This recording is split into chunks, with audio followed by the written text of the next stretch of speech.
Peace to all as we enter this Holy Week. I just finished an interesting article by Sister Rose Uchem, a missionary sister of the Holy Rosary who teaches in Nigeria. She writes about Palm Sunday as the face of betrayal.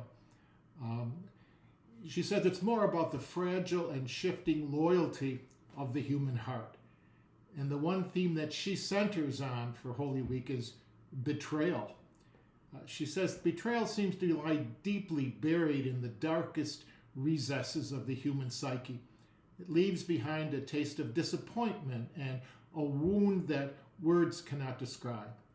It baffles the imagination that Jesus chose to embrace this particular human reality as well. He endured hunger, fatigue, misunderstanding, suffering, amongst many others, besides certainly moments of great joy. So much like we as humans. Nevertheless, he also did accept betrayal, which at times we all have to accept. The author mentions Judas and Peter.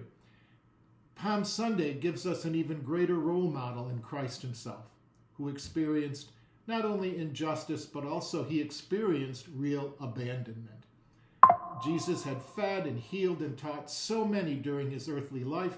They pledged to go with him anywhere. Yet when he needed them as witnesses, defenders, and friends, they opted to be silent. Some even turned against him, and he stood all alone. Palm Sunday does reveal that painful mystery. God does not save us from a distance, but rather from the inside of the human reality of brokenness. Jesus suffered not only physical pain, but also emotional and relational wounds that we as humans know so well. Abandonment, disappointment, ingratitude, disloyalty, betrayal, and rejection. In tasting it all, he removed the sting from their poison. We experience much of the same thing. We experience that in our own human brokenness. So we begin this Holy Week not with answers, but with a decision to continue to walk with Jesus, to stay near Jesus, to let his story unfold within us, so that as we face the difficulties in our lives, we know that Jesus faced those also in his life, and God gave him the grace to walk through them.